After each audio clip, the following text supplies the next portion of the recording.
music. Yeah.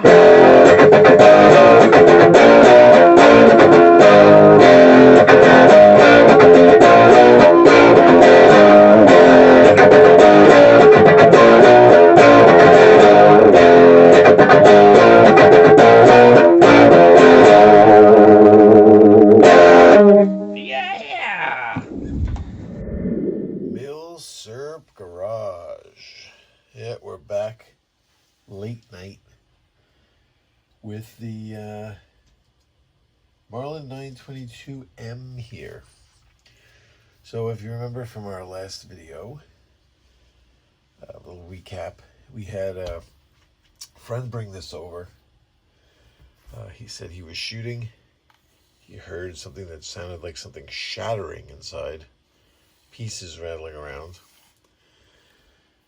He sent it to a buddy of his that took it apart, put it back together, gave it back to him. Not really sure what the outcome was there, but that it still wasn't functioning properly. So my research, I didn't find much on this 922M. This is a Winchester Magnum rimfire chambered gun. Don't even really know much about that round. But in my research, I found that there were two rifles, a Camp 9, or a Model 9, and a Model 45, which shared the same basic design characteristics. Same receiver, same blowback operation, the same type of buffer inside the receiver. You know, with these blowback guns, there's no primary extraction here. It's just pulling the round straight back out of the bore. And how I like to describe it, so someplace once that related it to me this way, was that if you went to pull out, let's say you had a nail stuck in a board and you needed to pull it out, just grabbing the nail like this and just pulling is much harder. If you really want to get stuff out, it's like that. You grab it and you twist, and as you twist it, you pull it out, right? So that twisting helps you to be able to remove something like that. That's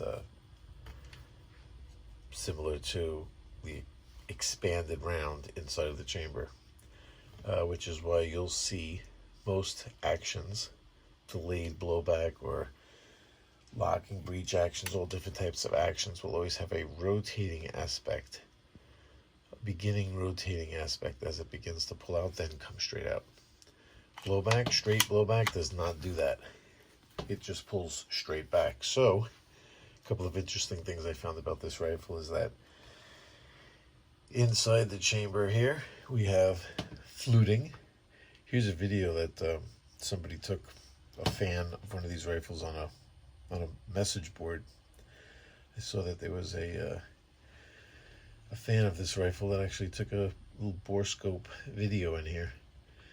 And also, this rifle has micro groove rifling, which is a pretty interesting Marlin, very fine rifling grooves. So it has that going for it as well. A couple of interesting aspects that I found that in my research, but the most interesting aspect was that these Camp 9s and Model 9s and the Model 45s were very prone to exploding this buffer that was inside.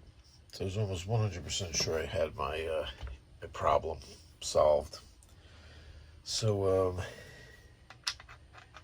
inside, when I opened it up, I found that the buffer was completely missing. And let's get in here so I can show you what I'm faced with here.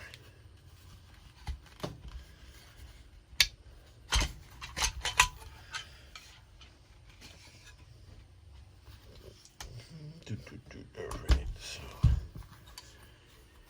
this pin now should just push right through. Nice. These pins came out very easy now that this receiver, that the group is located inside the receiver correctly now. This we still need, we're still like, if we tap this, we're still having pieces fall out of here. So this is going to get gun scrubbed next time you see it. This is going to be fully gun scrubbed and blown out with compressed air. Then rem oiled, soaked with it, then blown out with compressed air again to get the residual oil out. But for now, this is what we're interested in here. We're interested in this because it's going to come out. Let's make sure spring in here is doing okay. Yep. Take a little bit of tension off the bolt, remove the bolt handle, the bolt out completely. Again, gun scrubbed, blown out with compressed air, oiled, blown out again with compressed air.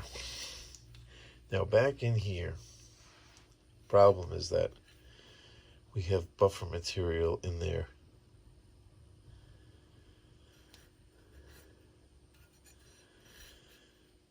And I was under the impression that that hole right there is where the buffer was supposed to go. And that was broken off. But it doesn't look like it was broken off. Very interesting. So yeah, I'm going to have to take a good look in here, really see if that's residual material left over or if that stays. I wish I knew. Whoops.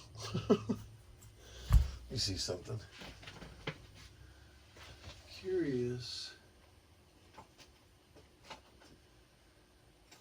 We get something like this involved. What happens if I hook in here?